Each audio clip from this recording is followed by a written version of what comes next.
Welcome back, folks. This is Sunny with Manscaped, and today we're going to review the Hitachi C10FL Table Saw. If you are new to the channel, hit that like button and subscribe. So this, folks, is a Hitachi table saw. I've owned it for about 2.5 years. The previous owner was a contractor. It does have a 3 horsepower peak motor. It is 27 by 40 without the extension wings. It does have a 24-inch rib capacity, an adjustable depth gauge, and it does weigh 242 pounds. Next, folks, let's go over the table saw more in depth. Again, it does have a table cast iron top. Honestly, it's beat up, as you'll see with the restoration. It does have a 25-inch measurement on both sides. The previous owner put the extension wing on the right-hand side, and I just never got around to changing it. Now, one thing I do recommend is swapping this out for a zero clearance table saw insert. Well, you should do that with every table saw. The fence is actually really good with this. It does have also the ability to fine-tune the fence to make sure you are pretty squared up. And right here, it does have a keyed button or key way to turn on the table saw. This is the flimsy way to adjust the blade up and down. Again, it's pretty wobbly and flimsy. And then this is the handle to change the angle of the blade. It does have a reset button right here on the right hand side. I thought that was good that they kept that outside. And it does have holders for any tools that you have that come with it on both sides.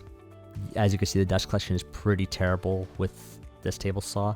And the wheels, 2 out of the 4 wheels broke that it did come with, but it did come with it when I did purchase it. Some sample cuts with the table saw. Again, it does have a 3 horsepower peak motor. That's what they list on their site, and I do feel like it's more closer to 1.5, but Hitachi does list it at 3 horsepower, so I'm gonna trust them on their word for that.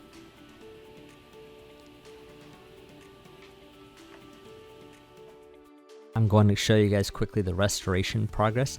So this is the table saw when I first received it, and it was bad.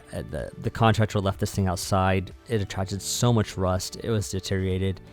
I got it for dirt cheap. I think I got it for like 60 to 80 bucks. And honestly, the table saw was good, and I felt like with a lot of extra work and sanding, hours and hours of sanding and WD-40 and rust dissolver, I used a die grinder for the hard rough spots. And here is the table saw after. Again, it's not perfect, but it is in usable condition, and honestly, I do recommend looking for these deals on Craigslist.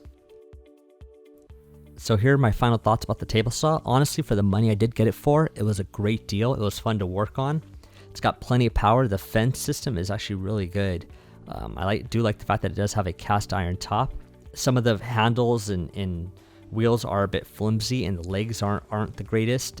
The wheels did break off, but these are minor things, honestly, for the price, and it's always got the job done and never faltered on me with the power, so I'm going to give it a good rating on this. And if you can find this cheap on Craigslist, it is worth considering, especially if it is your first, second, or third table saw.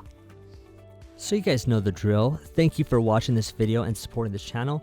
Don't forget to subscribe, hit that like button, and check out some of these other videos you may like. I know you'll like them, trust me. I just know.